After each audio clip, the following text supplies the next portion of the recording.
pas envie d'être en couple en fait, je veux juste un copain quand j'en ai besoin. Je déteste être en couple. L'engagement, devoir quelque chose à quelqu'un, que la personne me doive quelque chose, c'est ma phobie. Mais j'aime trop faire des trucs de couple. Aujourd'hui, on te fait croire qu'être en couple jeune, c'est une réussite, mais la réalité, c'est que le célibat est un privilège. C'est pas une honte, c'est pas un vide, c'est juste une opportunité. Parce que quand t'es seul, tu peux te concentrer à 100% sur toi-même. T'as besoin d'apprendre à vivre seul, à t'aimer seul, à te comprendre seul, sinon tu vas finir dans une relation, pas par envie, mais par besoin. Et c'est comme ça que tu vas finir dépendant. Pourquoi notre génération a peur de s'engager dans des relations amoureuses? J'ai l'impression qu'on vit dans une époque où aimer c'est devenu gênant. Sur les réseaux, il y a un rejet massif de l'amour. Passé un certain âge, être célibataire, c'est tellement vu comme une tare. T'as toujours quelqu'un qui veut me faire rencontrer un tel et un tel. Genre limite, j'en viens à avoir honte de dire que je suis célibataire parce que t'as personne et les gens sont là genre en mode mais qu'est-ce qui cloche chez toi? On entend de plus en plus des phrases du genre focus sur tes business, concentre-toi sur toi-même, et en soi c'est pas totalement faux. Pourquoi un entrepreneur qui veut devenir successful doit rester impérativement célibataire? T'as pas une stabilité financière et t'essayes en parallèle de créer une relation avec une fille. Et on sait que ça va se passer mal et ça va t'impacter sur ta vie de tous les jours, sur ton business, sur ta motivation, sur ton passage à l'action. Et donc tu vas te ralentir par rapport à tes différents objectifs. Vaut mieux en priorité se focus d'abord sur soi-même, mais il ne faut pas basculer dans l'extrême et oublier une relation, qu'elle soit amicale, amoureuse ou familiale. J'ai vraiment l'impression que notre génération a du mal à faire la part des choses. Mais du coup, pourquoi la Gen Z ne croit plus en l'amour? En vrai, je pense pas que les jeunes ne veulent plus de l'amour. Je pense qu'ils ont peur d'être déçus, rejetés et d'avoir mal. Alors, ils se protègent de tout ça. Gros respect à toutes les personnes qui restent célibataires par choix. Je parle des personnes qui restent célibataires parce qu'elles savent qu'elles ont encore un travail à faire sur elles. Ces personnes se sacrifient et se disent « Non, je travaille sur moi et ensuite je me mets en couple ». Persuadent qu'ils sont mieux seuls alors qu'en réalité c'est humain d'aimer et de se sentir aimé. J'ai même envie de dire que c'est vital pour le bien-être et l'épanouissement d'une personne. On a tous besoin d'amour, et là je parle pas forcément d'une relation amoureuse, mais de manière générale, on a besoin de l'amour de nos parents, de sa chérie, et même de l'amour qu'on se porte à soi-même. Oui, le célibat peut être bénéfique à des moments de notre vie, surtout quand on a besoin de se retrouver avec soi-même, faire une rétrospective sur sa vie, prendre le temps de s'écouter et de comprendre ses envies. Et moi je pense qu'il faut prendre conscience de l'autre. Les gens ne vont pas nous aimer comme nous on aime. C'est à nous de leur montrer comment on a envie d'être aimé. C'est à toi quand tu arrives dans une relation à dire alors écoute, voilà mes besoins, voilà mes attentes, voilà mes limites. C'est pas de sa responsabilité à elle de décortiquer ton style émotionnel et de comprendre la personne que tu es. Et ça, c'est quelque chose qu'on fait beaucoup dans les relations amoureuses. Quand quelque chose nous déplaît, bah ouais, mais il aurait dû le savoir. Moi, je l'aurais pas fait. Mais oui, mais toi, t'es toi. Lui, il est lui. Mais sur les réseaux, il y a une vraie propagande qui pousse les jeunes à ne plus croire aux relations amoureuses. Et les contenus sur les réseaux où les femmes et les hommes se tirent dessus à longueur de journée, ça ne donne pas envie aux jeunes d'aller vers le sexe opposé. Je suis pas trop soirée, ça veut rien dire. C'est soit t'es soirée, soit t'es pas soirée. Ensuite, toutes les femmes qui te disent non, moi j'ai vraiment besoin, tu vois, avant de coucher, de sentir que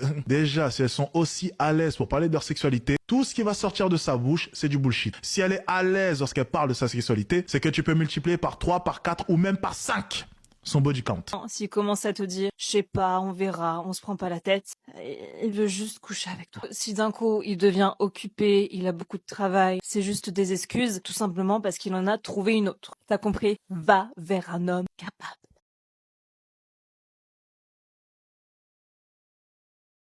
Le situationship, c'est quoi? C'est deux personnes qui se fréquentent, mais l'un ne veut pas être en couple avec l'autre, pendant que l'autre veut être en couple avec l'autre. La vérité sur les situationships, c'est que la raison pour laquelle c'est si difficile de s'en sortir ou de passer à autre chose, c'est que c'est littéralement un piège. Un piège qui va altérer ton cerveau et te convaincre que tu dois prouver ta valeur en le poussant à s'engager. Si t'es dans une situationship et que tu veux aller plus loin, ce que tu vas faire dans un premier temps, c'est que tu vas commencer à prendre un peu tes distances. Moins répondre aux messages, prendre plus de temps. La phase, elle est très importante parce qu'il faut que ça vienne de l'autre personne, de te demander ce qui se passe. Là, tu vas proposer d'aller prendre un verre. Tu vas dire, moi j'ai envie de plus, qu'est-ce que t'en penses? La balle est dans son camp. Pour ceux qui ne savent pas ce que c'est une situationship, c'est un terme utilisé pour décrire une relation qui n'est pas clairement définie. C'est une sorte de zone grise entre une amitié et une relation amoureuse. En gros, les personnes impliquées dans cette relation agissent comme s'ils étaient en couple, mais sans les engagements et les attentes d'une relation sérieuse. À vrai dire, je ne connaissais pas du tout ce terme avant de faire mes recherches sur les réseaux. On va être honnête,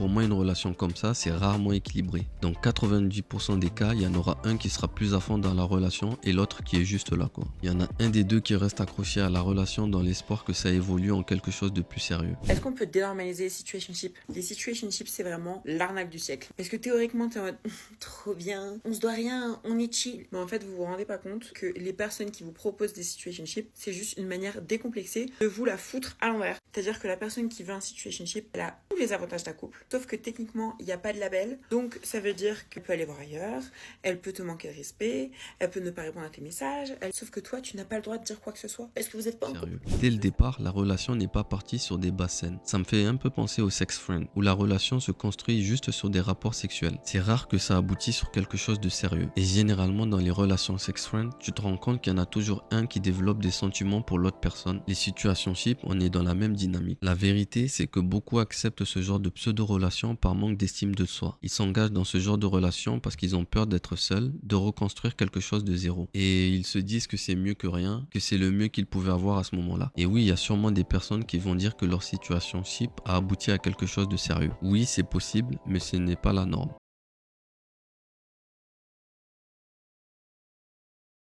C'est qui? C'est qui? C'est qui? Non, je veux pas avec toi, c'est qui? Mais donne. C'est quoi le code de ton téléphone? T'inquiète, donne. C'est quoi le code de ton téléphone? Mais c'est une copine. Enlève ta main, enlève ta main. C'est toi qui me pousse. Ne me touche pas. L'amour aujourd'hui, c'est devenu une performance, c'est devenu une stratégie marketing, du business, une vitrine bien clean, bien filtrée, où tout est mis en scène pour faire du buzz. On voit tous ces couples sur Insta, TikTok, YouTube, où tout est parfait. C'est les couples goals, quoi. Ils se filment dans les plus beaux endroits du monde, leur vie en l'air parfaite, mais ce qu'ils ne montrent pas, c'est que derrière, il y a des disputes, des engueulades, des moments de doute, des hauts et des bas. Mais bien sûr, ça ne fait pas vendre parce que l'amour est devenu une performance. Quand tu vis une relation pour le regard des autres, tu ne vis plus ta relation, tu es constamment en train de jouer un rôle où tout est millimétré. Tout est planifié en avance pour les réseaux. Et les gens qui regardent ce genre de contenu, je ne comprendrai jamais le plaisir qu'ils trouvent là-dedans. À fantasmer sur une relation qu'ils aimeraient avoir alors que tout est mis en scène pour les caméras. Il n'y a rien de spontané là-dedans. Je pense vraiment que ça peut créer de la frustration envers les plus jeunes qui pensent avoir l'impression qu'une relation doit forcément ressembler à ça, et le jour où ils se mettent en couple, ils découvrent que la réalité c'est autre chose. Même pour les couples qui au départ étaient sincères, ils finissent par se perdre, parce qu'une fois que ton couple devient une marque, tu dois constamment livrer du contenu. Mais plus tu montres, plus tu t'exposes et plus tu ouvres la porte aux critiques. Ça peut impacter un couple d'être constamment sous les feux des projecteurs, où toute leur vie est épiée et analysée dans les moindres détails. Ça rajoute juste de la pression sur le couple. Les couples ne tiendront plus à cause des réseaux sociaux. Pourquoi? Parce qu'on permet un accès à soi qui touche l'autre, donc la personne avec laquelle vous êtes. C'est plus que vous deux en fait, c'est vous et des milliers d'autres personnes. Il faut être vraiment honnête, tu vois ce que je veux dire? Pour utiliser, je trouve, ces applications, si tu ne l'es pas, ne sois pas surpris que ton couple saute.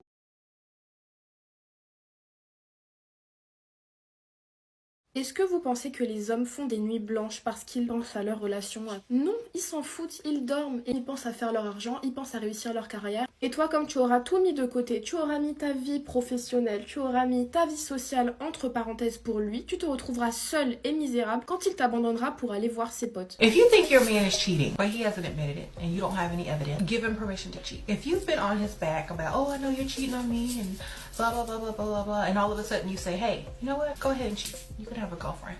And he's gonna be like, now, what did he do to make you obsessed over him? It was that absence. It was that mystery that made you obsessed with him. It was that him giving you a little bit but still pulling back. When you're trying to make someone obsessed with you, it's the same tip. You know, most times people say, oh yeah, just be a B, act like you don't care, this and that. You don't need to do that. You need to show them what they can have and then pull back away. Sprinkle, c'est un terme qui a émergé sur la plateforme TikTok. C'est une stratégie où une femme utilise des tactiques subtiles pour obtenir des faveurs, des cadeaux ou de l'argent de la part des hommes, sans nécessairement s'engager dans une relation sérieuse. Et un sugar baby, ça fait référence à une femme qui reçoit des avantages financiers ou matériels d'un homme appelé sugar daddy, en échange de compagnie, d'attention et parfois de relations intimes. Dans les deux cas, c'est généralement une femme qui va jouer de ses charmes et utiliser ses atouts physiques pour obtenir des faveurs de la part des hommes. Mais dans le cas du sprinkle, on va plus être dans la subtilité, alors que la sugar baby, c'est défini et clair. Il n'y a pas d'ambiguïté, mais la finalité est la même. Sur les réseaux, il y a une femme qui a mis en avant ce mouvement de Sprinkle Sprinkle. Elle s'appelle Shera7. Pour ceux qui traînent sur TikTok, vous l'avez sûrement déjà vu. Elle donne des conseils pour obtenir des faveurs de la part des hommes sans trop s'investir émotionnellement. Et le problème, c'est que beaucoup de femmes prennent ses conseils au premier degré et appliquent ce qu'elle dit à la lettre. Des conseils du genre: pour être une femme de valeur, je dois lui demander de l'argent, le faire courir, ne rien donner en retour et le faire galérer comme jamais. Mais c'est pas ça avoir de la valeur. C'est pas comme ça que vous allez construire des relations. Il y a une vraie confusion entre avoir des standards et mettre un prix sur chaque interaction. Pour moi, faut vraiment pas avoir d'estime de soi pour aller plumer des hommes et être fier de ça. Et ce qui m'agace, c'est que certaines femmes disent que ce sont des femmes fortes et indépendantes, mais elles vont voir des hommes pour obtenir des cadeaux et de l'argent.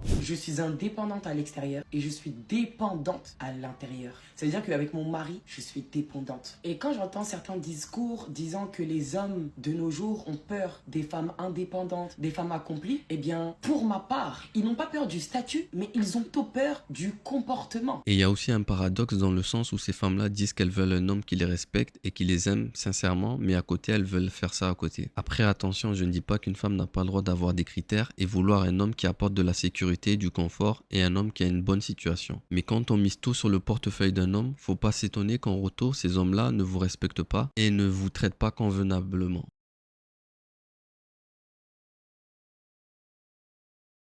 Aucune amie femme. Si c'est pas le cas, va falloir se justifier. Traite mal les filles qui considèrent comme moches ou grosses. Un homme qui est capable de sympathiser seulement avec les femmes qu'il trouve belles, attirantes, désirables, red flag, mais that's my opinion, ok?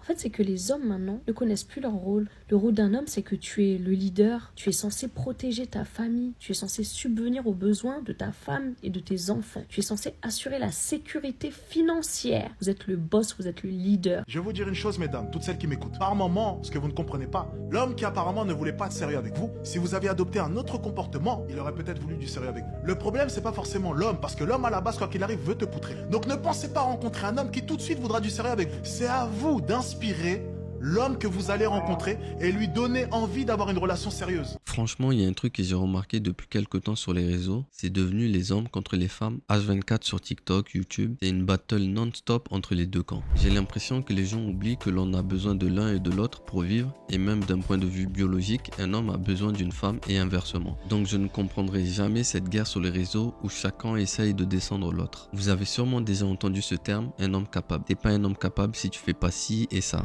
Un homme capable, c'est un homme qui est en mesure de pouvoir offrir sécurité, pérennité pour sa famille et qui, selon moi, donne le choix à sa femme de travailler ou non. Donc une femme, pour toi, ne devrait pas travailler? Je pense qu'une femme devrait avoir le choix. C'est la plus belle chose qu'un homme puisse offrir à sa femme. Donc maintenant, sur les réseaux, on te qualifie d'homme capable si tu remplis certains critères et agis d'une telle manière. C'est complètement ridicule. Tous ces contenus impactent les plus jeunes. Ils voudront appliquer dans la réalité tout ce qu'ils voient et entendent sur les réseaux. Pour finir, je dirais c'est pas que les gens ne veulent plus d'amour, c'est juste qu'ils ont arrêté d'y croire. Ils se sont pris trop de murs, trop de déceptions, ils ont vu trop de bullshit sur les réseaux et ils ont fini par se dire que l'amour c'était plus pour eux. Mais la vérité c'est que tout le monde a le droit à l'amour. T'as le droit de vouloir une relation stable, sérieuse et où les deux personnes s'engagent pleinement dedans, sans avoir à jouer des jeux tordus, et c'est pas une faiblesse, c'est juste humain.